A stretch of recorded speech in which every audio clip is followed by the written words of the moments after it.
देखिए अगला क्वेश्चन है, क्वेश्चन नंबर हमारा 16 का अथवा करके पार्ट है।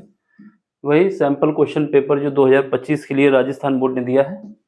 इसमें बोला है कि दर्शाना है कि आपको जो पॉइंट दिए गए हैं, ये पॉइंट 3 पॉइंट दिए गए हैं, ये तीनों पॉइंट संरेख हैं। संरेख का मतलब है कि एक ही लाइन पे है, यानी एक लाइन पे तीनों पॉइंट हैं, संरेख है। ठीक, क्या है मतलब कि हमारे पास एक ये लाइन है जैसे, तो यहाँ पर एक पॉइंट होगा, एक यहाँ होगा, एक यहाँ होगा, कहीं पर भी हो लेकिन एक ही लाइन पे है।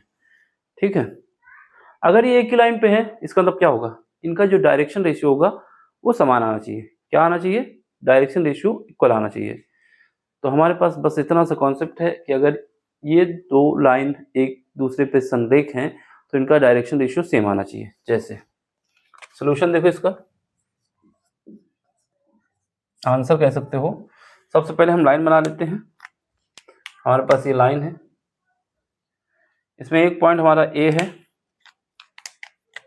एक पॉइंट हमारा ए है, यहाँ पे हम मान लेते हैं। इसका कोऑर्डिनेट कितना है, ए का 2 3 4। दूसरा पॉइंट हम मान लेते हैं यहाँ पर है, कहीं पर भी हो कोई मतलब नहीं, मतलब एक इसी लाइन पे है। इसका कोऑर्डिनेट जो है ये बी है, कोऑर्डिनेट क्या है, -1 है, -2 है और 1 है। तीसरा क्या है, तीसरा हमारे पास ये है, ये सी है, इसका कोऑर्डिनेट है 5 8 और 7 है। ठीक, ये हमारे पास दिया गया है। अब हमें क्या बताना है कि संरेख है। संरेख है तो क्या होगा, इनके बीच का जो डायरेक्शन रेशियो जिसको दिक् अनुपात कहा जाता है, क्या कहते हैं, दिक् अनुपात इक्वल आना चाहिए, यानी इसका इसका दिक् अनुपात इसके इसके इक्वल आना चाहिए। ठीक, तो अब दिक् अनुपात निकालते कैसे हैं, तो सबसे पहले हमारे पास ये ए है, ये बी है, ये सी है। तो दिक् अनुपात का फार्मूला याद रखना, दिक् अनुपात कैसे निकालते हैं। देखो दिक् अनुपात क्या है कि अगर हमारे पास कोई लाइन दी जा रही है, कोई लाइन दी जा रही है, जैसे लाइन हमारे पास एक लाइन ये है, इसका पॉइंट हमारे पास यहाँ पर P है, P के कोऑर्डिनेट हैं x1 y1 और z1। दूसरा पॉइंट हमारे पास Q है, Q के कोऑर्डिनेट है x2 y2 और z2 है। ठीक है, अगर इनका दिक् अनुपात निकालना है हमको, यानी a1 निकालना है, या a कहते हैं दिक् अनुपात को, तो क्या करोगे, x2 - x1, x2 - x1। b निकालना है तो y2 - y1, y2 - y1, और c निकालना है तो z2 - z1। ये हमारे पास कॉन्सेप्ट होता है, तो वही यूज करना है। सबसे पहले दिक् अनुपात ए बी का निकाल दो, दिक् अनुपात ए बी का। ठीक है, ए बी के पॉइंट लिख दो। ए बी के पॉइंट हमारे पास क्या है, पहला पॉइंट ए जो है हमारे पास है, 2 है, 3 है, 4 है, एंड दूसरा पॉइंट क्या है, बी, बी का क्या है, -1 है, -2 है, 1 है। ठीक है, तो अब इनका निकाल दो। यहाँ से हमें क्या क्या आएगा, a1 मान लेते हैं इसको, तो ये क्या आएगा, -1 और ये -1, इसके बाद ये -2 हो जाएगा, तो कितना आ जाएगा, -3 आ जाएगा। b1 निकाल दो, b1 कितना आएगा, 2, -2 है, और ये -3, क्या आ जाएगा, -5 आ जाएगा। फिर उसके बाद यहाँ से c1 भी निकाल दो, तो c1 जो आएगा इधर निकाल दें, आगे यहाँ निकाल देते हैं c1। c1 कितना आ जाएगा, 1 -4 कितना आ जाएगा, -3 आ जाएगा। तो यहाँ से हमारे पास निकाला है a1 3 आया b1 -5 आया, c1 -3 आया। अब हमें क्या करना है, bc का दिक् अनुपात निकालना है। क्या, bc, तो इसका भी निकाल देते हैं।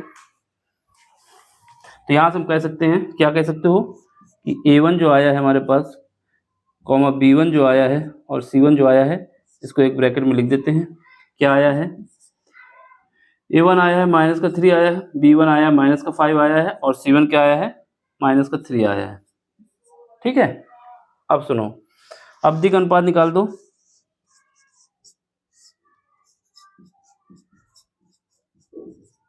दिक् अनुपात किसका निकालना है, BC का। दिक् अनुपात निकालना है BC का। ठीक है, BC का देख लो, BC के पॉइंट पहले लिख दो। BC के पॉइंट हमारे पास है, B लिखो पहले, -1 है, -2 है, और 1 है। इसके बाद क्या है, एंड C कितना है, C का कोऑर्डिनेट हमारे पास 5 है, 8 है, और 7 है। कितना है, 7 है, ठीक है। तो यहाँ से लिखो, यहाँ से लिखोगे, यहाँ से हमारे पास क्या आएगा, A2 मान लेते हैं इसको, A2 इज इक्वल टू कितना आ जाएगा, 5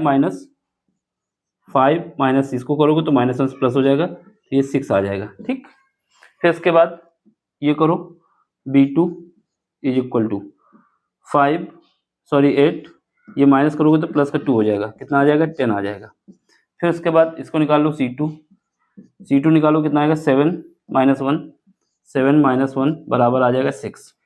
ये आ गया। तो हमारे पास क्या आ गया, हमारे पास जो द्विक अनुपात आ गए हैं A2, B2, C2, ये क्या आ गए हैं, देखो ये हमारे पास आ गए हैं, पहला 6 आया है, फिर उसके बाद 7 आया है, फिर 10 आया है, फिर उसके बाद 6 आया है, ठीक। अब इसने बोला है कि जो बिंदु हैं ये संरेख हैं। संरेख हैं तो एक कंडीशन, या तो ये बराबर आनी चाहिए या फिर इनका अनुपात क्या आना चाहिए, इक्वल आना चाहिए। इन केस ऑफ संरेख की कंडीशन में संरेख, ठीक है, संरेख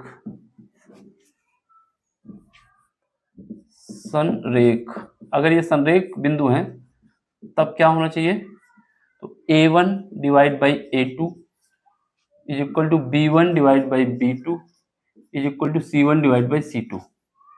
ये पैरेलल की भी कंडीशन होती है, ये संरेख की भी कंडीशन होती है, ठीक है। तो इनका रेशियो इक्वल आना चाहिए। तो बस रखो इसमें, पहले हमारे पास क्या है, जो A1 निकला कितना है, माइनस का 3, जो A2 निकला कितना निकला है, 6 निकला है, इज इक्वल टू B1 कितना है, B1 हमारे पास माइनस का 3 है, माइनस का 5 है, और जो B2 है कितना है, 10 है, इज इक्वल टू C1 कितना है, C1 है माइनस का 3 है, और C2 कितना है, 6 है। इसको सॉल्व करो तो इनका रेशियो आ जाएगा माइनस का 1/2, यहाँ पर भी माइनस का 1/2 और यहाँ पर भी माइनस का 1/2। इसका मतलब क्या आया, सेम आया। जब ये सेम आया तो ये पॉइंट जो है हमारे पास संरेख है, इसलिए लिख देना, इसलिए बिंदु संरेख है, बस इतना लिखना है, ठीक है। संरेख यहाँ पर बिंदु होगी, यहाँ पर नहीं, ये खा है संरेख। देख लो, समझ लो, नहीं समझ में आया तो आप पूछ सकते हैं। सिंपल सा कॉन्सेप्ट है।